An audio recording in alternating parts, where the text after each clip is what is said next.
So you want to become a wedding invitation designer? Here are the first 5 things you should do to figure out if this is the right business for you. So let's dive in.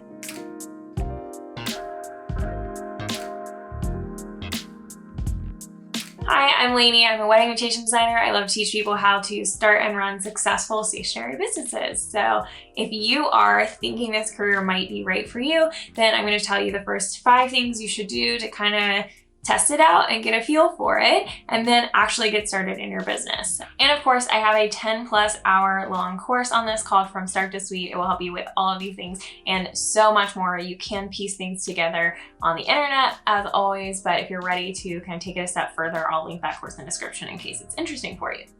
So the first thing that you're going to want to do if you want to become a wedding invitation designer is study up on your etiquette and the pieces of the suite. The best end all be all advice for this is from Emily Post. So if you go to the Emily Post Institute online, you can start reading up on different ways to use wedding invitation wording, different etiquette for the pieces of the suite. And of course, I have a video on this if you want to check it out.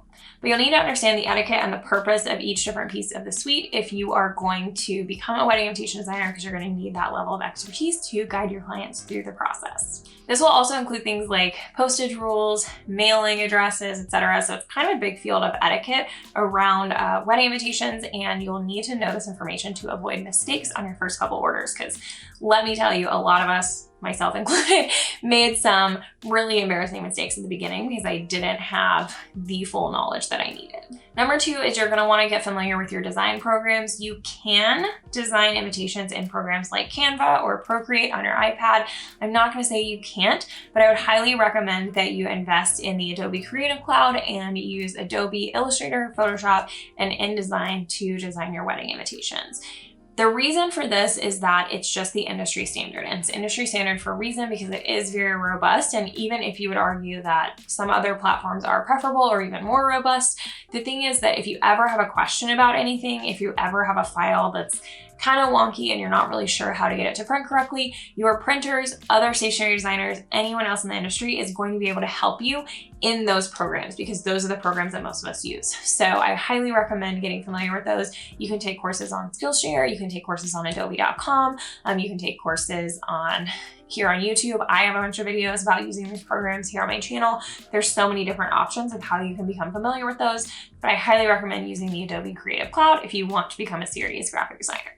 Now that you know etiquette and design, step 3 is putting these 2 things together and creating some sample invitation suites. This is going to get you used to using that etiquette in a functional way. It's going to get you used to using the design programs more. It's just going to get your wheels turning and also get you familiar with how these pieces are going to come together and what type of elements you want to use on the invitation versus the RSVP card and how to balance those things out well.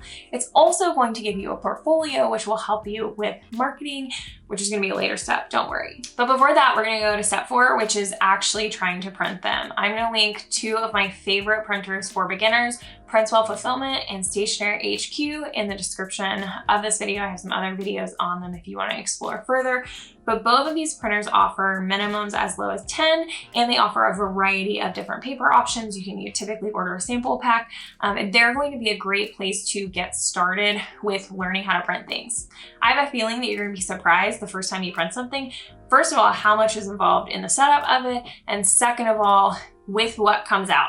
I think you're going to be surprised because colors on screen don't always print that way. Different design styles don't always print in high resolution. You're going to get really familiar with all the different mistakes you can make in design that you don't really see when it's on your computer, but you see when it comes out in print. And both of these things are really important to figure out. It's really important to figure out how to design in such a way that is going to print well. So I have a theory that it's going to surprise you, and it's going to take a couple tries for you to get right. And that's why I think you should really start printing your samples at the beginning and not just starting out with designs that are beautiful on the computer, but tough to replicate in print. And then step 5, I mentioned this earlier, but starting to market your work. See how this feels.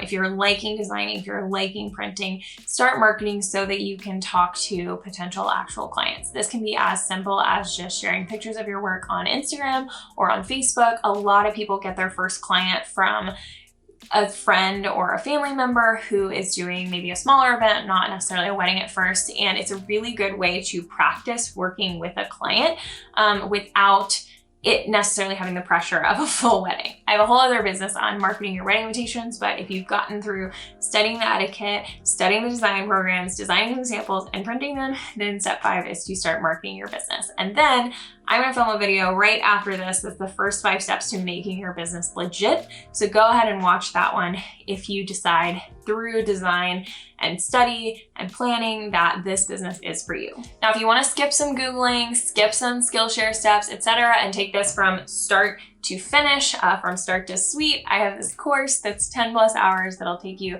from everything you need to set up your business through the design programs, through the etiquette, through the printing, through the assembly, through the client process, just everything that you need to start your stationery design business. So I hope you'll check it out if you think this career is right for you. And honestly, I gotta say it's a really, really fun one. So I hope that you enjoy it. Let me know what questions you have about becoming a stationery designer in the comments.